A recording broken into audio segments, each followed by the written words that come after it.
So we'll do the properties of sulfuric acid. If you see the sulfuric acid properties, the first the physical properties, it is a colorless, odorless, but having a sour taste. Acid, sour taste. Acha. It is a hygroscopic liquid. Hygroscopic means it absorbs moisture from the air and it turns into a dilute state. Alright. Now concentrated sulfuric acid, when it falls on a particular object, it chars the skin, it chars that particular substance black. Chars means that is, suppose if it falls on your table, so you will see that after a few days the table, that particular area, it becomes black. For that reason you have seen it in your school, either on the table where you are doing the experiment, tiles has been put, tiles that has been put, because it is anti acid resistant, we can say that, acid base and chemical resistant, so to say, or it has been painted black.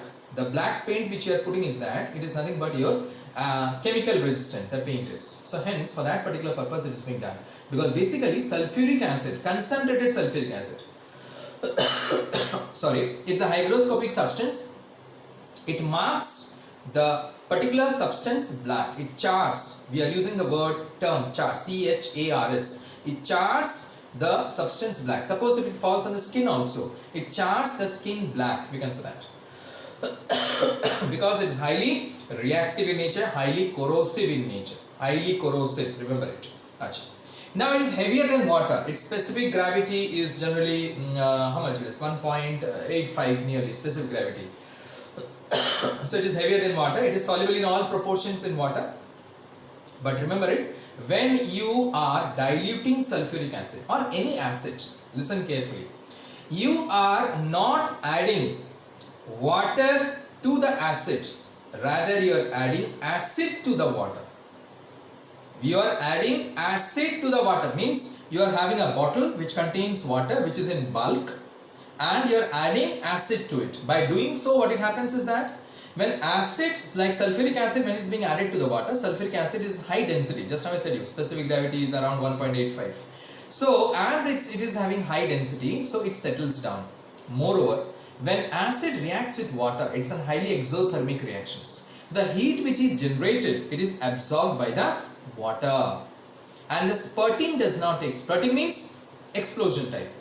Alright, that does not take place. But suppose if you are adding, that is, as water to the acid, acid will be in bulk, water will be in less quantities. So acid, as it is in bulk, so the heat which will be liberated, it will be generated, it will not be what you can say absorbed by the water. Water cannot absorb, because water is in small quantities. It will not be absorbed by the water, due to which what will happen is that is the apparatus may crack due to huge amount of heat. You will say, sir, I will take 1 liter of water and 1 liter of acid and 10 liter of water. Okay, you may take it, but when the first drop touches of the water molecule touches the acid, it is 1 drop. It is not 10 liter initially you will go and touch.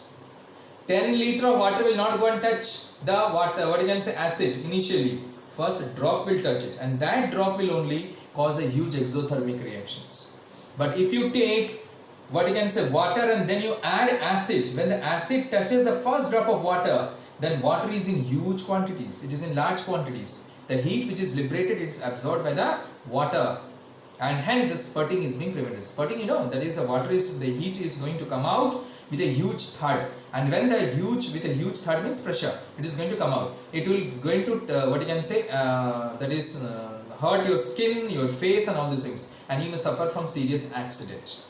Alright, this is known as. So prevent that. We never add what I said that is water to the acid. We always add acid to the water. We take water and then we add acid to it to make dilute. Remember it, the reason I said it.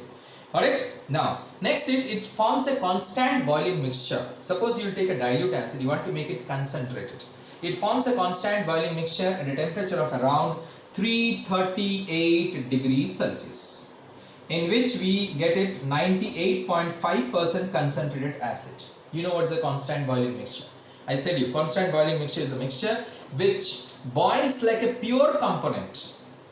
Alright, without any change in composition, we can say that. That is known as a constant boiling mixture, which boils like a pure component without any change in composition. So here up to 338 degrees centigrade it will boil. Which will boil? Dilute sulfuric acid is going to boil at a pure component without any change in composition. And how much percentage of acid will be concentrated? 98.5% acid is concentrated. Almost it is pure, I should say that. If you want to make it still around 99.9% concentrated, then you have to what you can say, that is boil the acid under pressure. You have to boil the acid under pressure in presence of concentrated sulfuric acid again. Then you can make it still for the concentrated, you can do so. Fine. Now this is all about your physical properties I said you. Now next is coming to the chemical properties. You know that the sulfuric acid is a dibasic acid. Dibasic. Because it dissociates to give you 2H plus ions. 2H plus ions. SO4 2 minus. It is a dibasic acid. And hence for that particular purpose sulfuric acid forms two types of salt. Normal salt as well as acid salt. Very simple. Like see here. NaOH when it reacts with H2SO4. So first H will be what you can say released. First H or it will be replaced. Alright, first H from the sulfuric acid will be replaced by sodium and hence what you will be getting? NaHSO4 plus water. So it forms an acid salt, sodium bisulfate. Now in the second step what has happened? NaOH plus again NaHSO4 will react. Now the second hydrogen atom is replaced by whom? By again sodium to give you Na2SO4 plus water. Hence it's a dibasic acid. You can see. In the first step, one hydrogen is replaced. In the second step, another hydrogen is replaced. So hence, what I said you, dibasic acid or tribasic acid forms how many types of salt? Two types of salt. One is acid salt, another is a normal salt. So here you can see sulfuric acid is a dibasic acid. It gives you 2H plus ions and hence it forms two types of salt. That is acid salt and normal salt. I hope you understood this particular thing. Alright, now next is it gives all the reactions of the acid. You have read in the acid basis salt chapter the reactions what it gives. So one reaction already is in front of you, that when it reacts with base it forms salt and water.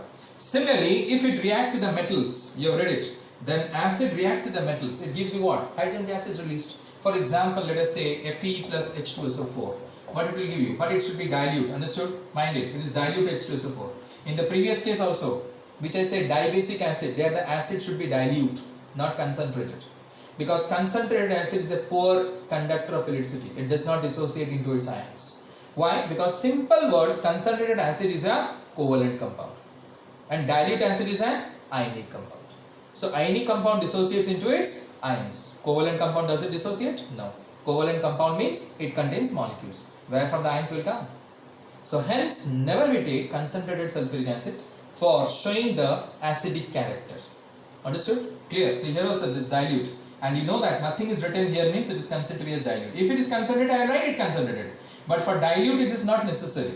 So here Fe, when it reacts with H2SO4, it gives you FeSO4 and hydrogen gas is released. Similarly, you can take any metals like zinc, you can take magnesium, you can take. Got it? But don't take sodium, potassium, highly reactive. Explosive reaction will take place. Similarly, here if you take any oxide, like let us say calcium oxide plus sulfuric acid, you will get calcium sulfate plus water. We can say that. CaSO4 plus H2O. Similarly, if you take like copper oxide, will give you copper sulfate plus water. Now, if you take any carbonate, so remember it as I said in the acid chapter only. If you take carbonate, you will be getting carbon dioxide gas. Salt will be there, water will be there. That is sure. Because acid and base. Got it? Salt and water will be there. But apart from that, you are taking carbonate salts, you will get carbon dioxide. If you take bicarbonate, again salt, water and carbon dioxide. Which salt? Sulfate salt you will be getting, because you are taking sulfuric acid, so you will get sulfate salt. Suppose if you are taking a sulfide, same thing, you will be getting sulfur dioxide, sulfate and water. If you are taking sulfide De, like FeS, you will be getting hydrogen sulfide gas. That's it. In this way you need to remember it. You cannot write the equation and you can remember it. In this way you need to remember. So Na2CO3 plus H2SO4. See, it's a double decomposition reaction. How I am saying it? Sodium positive, carbonate negative. Now I am not writing valency, mind it. I am showing you the charge. So here it is positive, negative. Here it is positive, negative. You know that.